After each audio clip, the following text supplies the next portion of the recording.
Ok. Hola, ¿qué tal? Buen día. Mi nombre es Ángel Leonardo García Reyes. Soy del grupo Tercero B y en esta ocasión voy a hablarles un poco acerca de fundamentos de electrónica, más específicamente sobre algunos componentes que se utilizan en dispositivos electrónicos. Entonces, bueno, la etimología de electrónica viene del griego electrón, que es ámbar, que después pasó a ser electricidad, y del sufijo ico, que significa relativo a. Entonces, etimológicamente, la electrónica es lo relativo a la electricidad, el electrón. Una definición más técnica sería la ciencia que estudia el almacenamiento y la transmisión de información mediante corrientes eléctricas. Entonces, el primer componente que vamos a ver hoy sería la resistencia variable. Estas resistencias, al igual que las resistencias fijas, pues tienen la capacidad de dificultar el paso de la corriente en un circuito. La diferencia con las resistencias fijas es que la resistencia fija no podemos modificar su valor de ohms, mientras que en las resistencias variables sí podemos. Pero para entender un poco mejor esto, bueno, pues tenemos la fórmula de la resistencia y como sabemos, la resistencia es directamente proporcional a la resistividad. Esa es una propiedad intrínseca de los materiales que utilizamos como conductores. Además, la resistencia es directamente proporcional a la longitud de dicho conductor y la resistencia es inversamente proporcional al área del conductor. Esto se puede explicar mejor de esta forma, en la que, bueno, aquí tenemos la fórmula, aquí tenemos nuestro conductor. Como sabemos que algo sea directamente proporcional a otra cosa, se ve reflejado en la forma en la que cambiamos sus valores. Por ejemplo, si el valor de la longitud aumenta y si la resistencia es directamente proporcional a la longitud, eso quiere decir que si la longitud aumenta, la resistencia aumenta. Ahora bien, pasa lo mismo con la resistividad. Si la resistividad aumenta, la resistencia aumenta. Y con el área, al ser inversamente proporcional a la resistencia, si el área aumenta, la resistencia va a disminuir. Y viceversa, si el área disminuye, la resistencia aumenta. Entonces, algo que tenemos que recordar para poder entender bien las resistencias variables es este, este factor, esta variable, que es la longitud. Entonces, hay que recordar, si la longitud aumenta, la resistencia va a aumentar también. Si la longitud del conductor disminuye, la resistencia disminuye también. Entonces, bueno. Eh, entonces, bueno, las resistencias se componen por estas tres terminales que vemos aquí, o estas otras dos que vemos acá. Hay dos tipos de resistencias variables, las rotativas y las lineales. Ok, para poder entender mejor su funcionamiento utilizaremos las rotativas. Las rotativas vemos que tenemos tres terminales. Una es la entrada de la corriente, la otra es la salida de la corriente, que es la terminal que está en medio, y la otra terminal es como si fuera la Tierra. Entonces, mediante un eje de giro, podemos modificar la posición de este cursor. Entonces, aquí adentro de la resistencia variable tenemos una pista de carbón, la cual va a actuar como un conductor. Pero, digamos, este eje de giro, digamos que lo tenemos hasta este extremo. Y digamos que esta resistencia variable es de 10 de 10 kilo ohms. Entonces, si la resistencia es de 10 kilo ohms, quiere decir que la resistencia máxima que puede tener este dispositivo es de 10 kilo ohms. Entonces, si nosotros ponemos el cursor a la máxima longitud, recordemos que entre más longitud tenga nuestro conductor, más resistencia va a tener. Pues si lo ponemos a la máxima longitud, va a tener la máxima resistencia. Si lo ponemos a la mitad de la longitud, va a tener la mitad de la resistencia, que serían 5000 kilo ohms. Y si lo ponemos justo en el inicio, justo en la longitud mínima, pues básicamente, pero no literalmente, no técnicamente, básicamente tendríamos un valor de ohms de 0, no tendríamos ninguna resistencia. Y es así que modificando la longitud que va a tener que recorrer la carga, digo, la corriente, modificando esta longitud es como modificamos la resistencia en estos dispositivos. Aquí tenemos la imagen de algunos dispositivos que hay. Estos más grandes, que son los que tienen el eje de giro como si fuera una perilla, son los potenciómetros. Este es un potenciómetro. Y pues tienen esta forma, y esta es la forma en la que se representan gráficamente en un sistema de circuitos gráficos. Y bueno, estos potenciómetros son las resistencias variables más grandes que hay. También tenemos otras resistencias variables mucho más pequeñas, que son las que se utilizan en dispositivos electrónicos,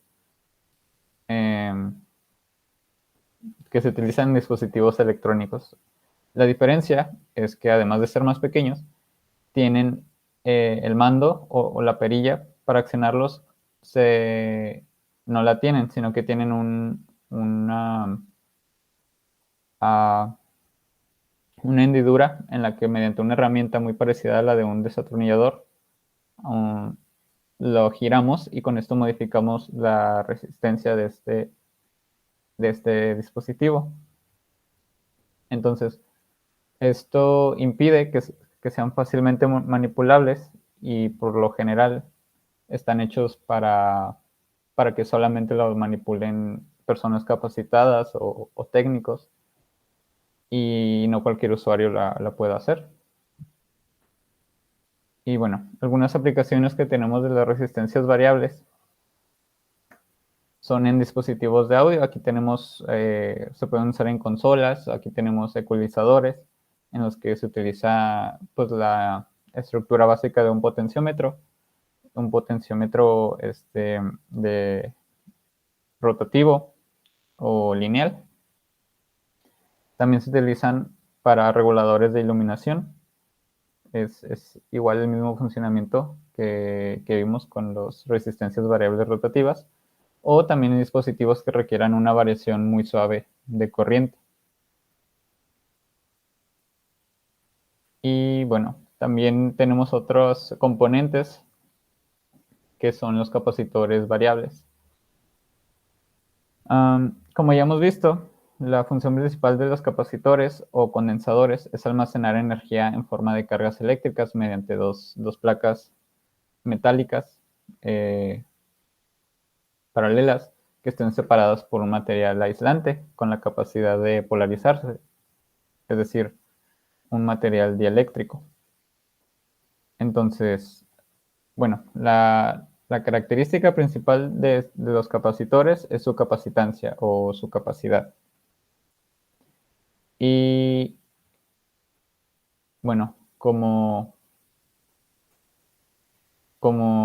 podríamos deducir, entre más capacitancia tenga estos componentes, pues más capacidad para almacenar número de cargas va a tener, y por ende más energía va a ser la que va a poder almacenar.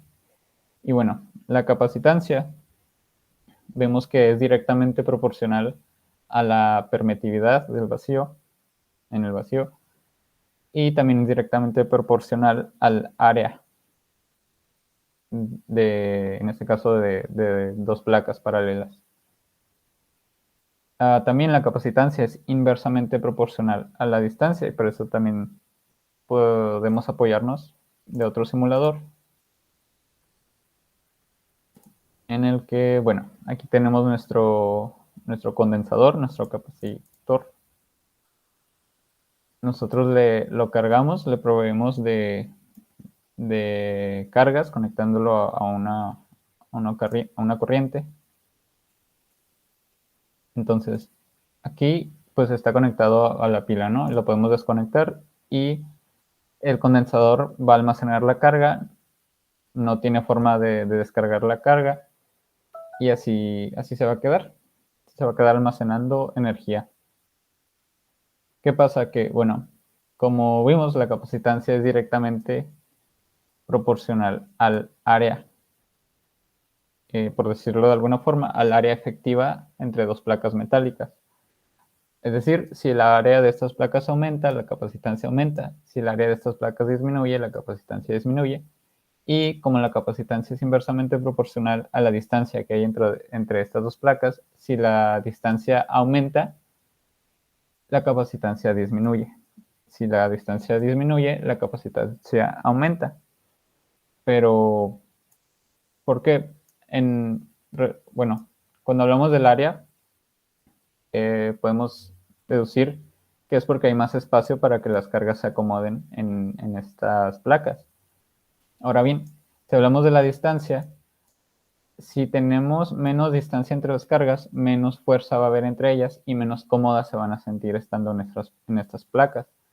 Pero si reducimos la distancia, más cerca van a estar estas cargas que son opuestas entre sí y se van a sentir atraídas unas con otras y va a ser más cómodo permanecer en estas placas. Ahora bien, esta energía almacenada se puede utilizar estos capacitores que almacenan energía se pueden utilizar para suministrar energía a algún otro componente o alguna resistencia. En este caso, ya cargamos nuestro capacitor y lo descargamos conectándolo a una resistencia, un foco, un componente. Y la energía almacenada en forma de cargas, pues es la que se suministra a este foco. Ahora, ok. Los capacitores variables, hay dos tipos de capacitores, los giratorios y los trimmers, como vimos en las resistencias variables. El funcionamiento general de estos condensadores variables o estos capacitores variables es mediante un eje que rotamos, un eje con el que rotamos algunas placas móviles y así modificamos el área efectiva que hay entre las placas móviles y las placas que están estáticas. Como vimos en el simulador, la capacitancia es directamente proporcional al área que hay entre estas dos placas. Entonces, si nosotros rotamos estas placas y hacemos que el área efectiva entre estas dos placas sea menor, entonces la capacitancia va a ser menor. Si hacemos que coincidan el área total de una placa estática con el área de la otra placa que hacemos rotar, la capacitancia va a aumentar. Este es el tamaño de los capacitores variables giratorios. Son bastante grandes, como los potenciómetros. Son bastante grandes en comparación a los trimmers, que pues, es el mismo mecanismo, nada más que aquí en el eje rotativo no tiene una perilla que sobresale de él, sino que tiene un tornillo de ajuste con el que, como ya vimos en las resistencias variables, usamos una herramienta parecida a un desatornillador y así podemos ajustar la capacitancia de estos capacitores. Ahora, algunas de las aplicaciones que tienen estos capacitores es que, bueno, se pueden utilizar en filtros de corriente continua y aplicaciones de sintonización. Estos capacitores nos ayudan a evitar cambios bruscos de corriente y ruidos en las señales debido al funcionamiento de estos capacitores. Cuando hay digamos, un corte de corriente o un cambio de corriente, estos capacitores proporcionan corriente al circuito y así, digamos que no hay un cambio tan brusco de corriente, sino que lo amortigua. Estos capacitores también se pueden utilizar en circuitos de temporizadores o de arranques de motores o de fuentes de alimentación. Como ya vimos, pueden almacenar y suministrar energía. De hecho, estos componentes no pueden almacenar tanta energía como las baterías, pero suministran la energía de forma más rápida que las baterías y suelen utilizarse en el flash de las cámaras, ya que pues para suministrar la energía al flash, esta resistencia, este foco, se necesita hacerlo de forma rápida y efectiva.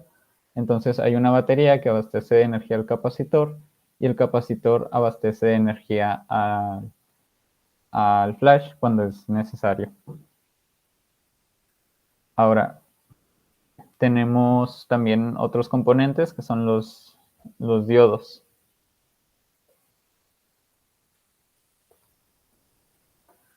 Es un componente este es un componente que es un semiconductor que en esencia actúa como un interruptor unidireccional para la corriente. Esta es la forma en la que lucen los diodos y esta es la forma en la que se representan gráficamente. Entonces, ¿cómo funcionan estos aparatos? Bueno, digamos que tenemos un material semiconductor que no es puro. Y no es puro porque este material semiconductor se le sustituyeron algunos de sus átomos por átomos que tienen un electrón menos en su capa de valencia. Entonces digamos que se forman huecos en este material.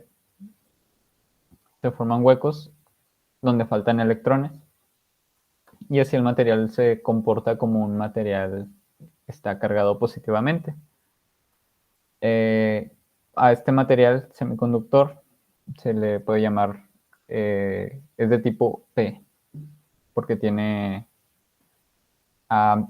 huecos en su estructura, le faltan electrones en su estructura. Ahora bien, digamos, ya tenemos este material P, digamos que tenemos otro semiconductor que no es puro, y no es puro porque a este otro semiconductor le sustituimos algunos de sus átomos por átomos que tuvieran un electrón de más en su capa de valencia. Entonces, así obtenemos un material con una estructura donde queden electrones libres que no forman enlaces y tienen fácil movilidad.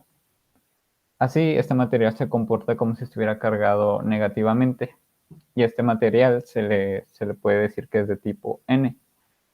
Entonces, cuando unimos dos materiales, cuando unimos un material P con un material N, se produce una recombinación de electrones y huecos en esta zona. Bueno, en esta zona de unión es donde se produce esta recombinación. Y a esta unión entre el material P y el material N es el que se le llama diodo. Cuando conectamos el extremo negativo de una pila al extremo positivo del diodo y viceversa, o sea, el extremo positivo de la pila al extremo negativo del diodo, ocurre una polarización inversa en el que los electrones del material N se alejan de la zona de unión y los huecos o las cargas positivas del material P se alejan también de la zona de unión. Esto crea digamos, una brecha muy grande, una zona desierta muy grande en la zona de unión, y esto pues no permite la circulación de electrones. Y de esta forma el diodo se comporta como un interruptor abierto que impide el paso de corriente. Pero, ¿qué tal si después le aplicamos una tensión directa? ¿No? Lo polarizamos directamente de esta forma.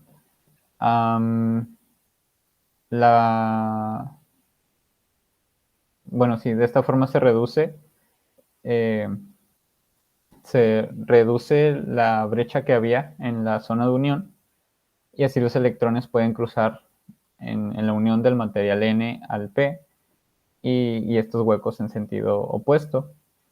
Entonces, la zona desierta o la zona en la que no podían pasar las cargas se reduce y se establece una corriente en sentido directo. Este es el sentido de la corriente. Y así el diodo se comporta como un interruptor cerrado en el que permite el paso de la corriente. Algunas de las aplicaciones que tienen estos diodos, bueno, una de la aplicación más obvia es que se utilizan en circuitos de protección de corriente inversa, ya que, como dijimos, si se conecta de forma inversa a un suministro de energía, pues no permite el paso de corriente. Y así se evitan daños que se pueden producir al conectar una batería de forma incorrecta o al invertir las polaridades de la batería. También son usados para limitar los grandes picos de voltaje producidos por la eliminación repentina del suministro de energía en un circuito. Ahora, pues tenemos los transistores. Los transistores son un semiconductor formado por un cristal que, así como los diodos, contiene regiones P y N, material P y material N. Entonces,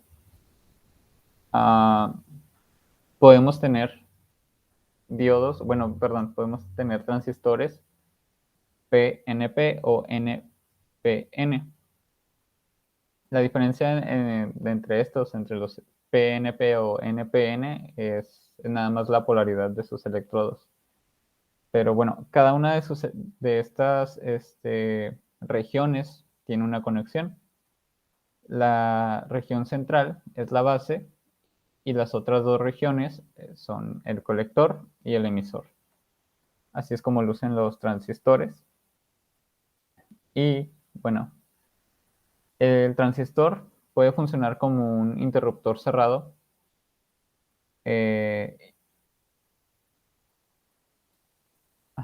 Sí, el transistor puede funcionar como un interruptor cerrado, el cual permite el paso de corriente cuando se le aplica una corriente a la base. Pero también puede actuar como un interruptor abierto que impide el paso de corriente del colector al emisor. Y esto se logra ya que no se le suministra corriente a la base.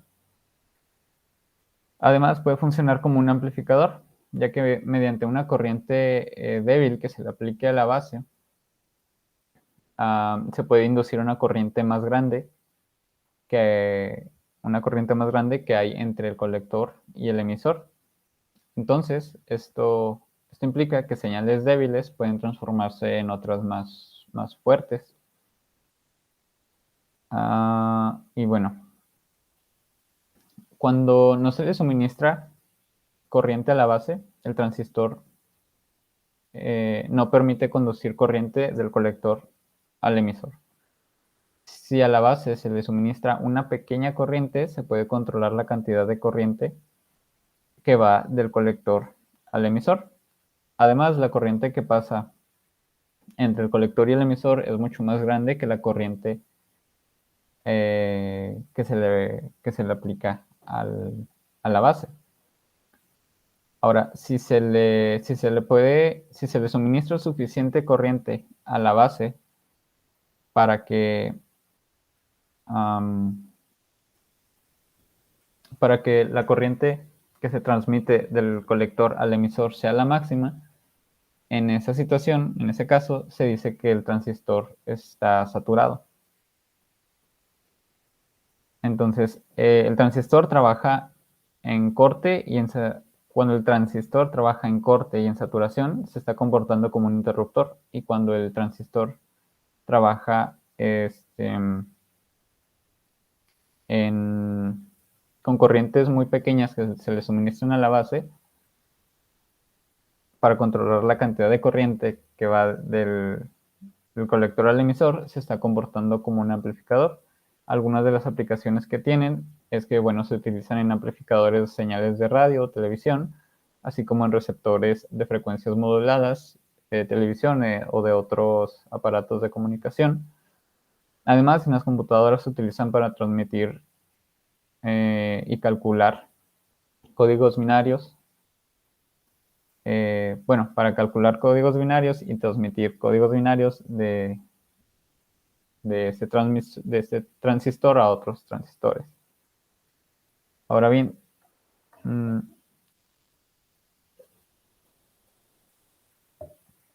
tenemos lo que son las resistencias, las fotoresistencias. Bueno, las fotoresistencias o fotorresistores tienen una resistencia interna variable. Esta aumenta dependiendo de la cantidad de luz que incida en ella. La resistencia disminuye si hay un aumento en la intensidad de luz. Es decir, la corriente que circule en esta resistencia va a aumentar cuando se le incida más luz, porque si la resistencia baja. Ahora, si la intensidad de luz disminuye, pues la resistencia va a aumentar y por ende la cantidad de corriente va a disminuir también. Entonces, la resistencia de estos componentes varía dependiendo de su uso y de la luz disponible. No son componentes tan sensibles como los fotodiodos, pero esos los vamos a ver más adelante. Entonces, su funcionamiento se fundamenta en el efecto fotoeléctrico. Cuando inciden fotones al fotorresistor, los fotones son absorbidos por por el resistor debido a la elasticidad del material semiconductor del que están hechos. Entonces, esto le otorga a los electrones de la superficie la suficiente energía para saltar la banda de conducción, y el hueco dejado por el electrón y el mismo electrón que salta se vuelven conductores eléctricos, y de esta forma la resistencia de la fotoresistencia disminuye. Algunas de las aplicaciones que tienen estas fotoresistencias son como medidores de intensidad de luz, así como circuitos de alarma antirrobo, y también se implementan en industria como sensores para mediar la calidad de algún producto. Y bueno, ya finalmente tenemos a los fotodiodos. Un fotodiodo es un semiconductor del tipo PN, que se utilizan materiales P y N, y estos presentan sensibilidad cuando se les expone, cuando se les incide luz, ya sea luz visible o luz infrarroja. Estos dispositivos son bastante más sensibles que las fotoresistencias, y por ende tienen un tiempo de respuesta más corto que las fotoresistencias. Se puede decir que un fotodiodo es una combinación entre un diodo común y una fotoresistencia, y de la misma forma que un diodo común, un fotodiodo tiene su polarización. Ahora bien, para que pueda funcionar bien, el diodo es polarizado inversamente, permitiendo de esta manera el flujo de electrones o el flujo de la corriente en sentido inverso. Entonces, estos componentes tienen un lente que permite concentrar la luz que incide en ellos, y cuando la luz que incide tiene la suficiente energía, puede excitar un electrón generando movimiento, puede excitar un electrón generando movimiento, y esto permite a su vez la creación de huecos de carga positiva. Entonces, entre mayor sea la intensidad de la luz que incide en ellos, mayor será la corriente que va a fluir. Y bueno, como ya vimos, el diodo debe estar polarizado inversamente. Bueno, el fotodiodo debe estar polarizado inversamente para poder funcionar, pero ¿qué pasa si se polariza en sentido directo? Bueno, en ese caso, la luz que incide en ellos no va a tener ningún efecto sobre este fotodiodo, y este fotodiodo se comportaría como un diodo semiconductor común, porque como vimos con los diodos están para que funcionen, deben de ser conectados de forma directa. Los fotodiodos deben de estar conectados de forma inversa, pero si se conectan de forma directa, se van a comportar como un fotodiodo, se van a comportar como un diodo común. Las aplicaciones que tienen estos fotodiodos, bueno, al ser sensibles, bueno, al ser muy sensibles a la luz visible y a, a la luz infrarroja, se pueden utilizar en fotometría y en espectrometría, así como en sensores de proximidad o de detección remota, y también en receptores y lectores de datos como DVDs o dispositivos DVD o dispositivos CD. Y bueno, pues esto es todo por mi parte. Muchas gracias.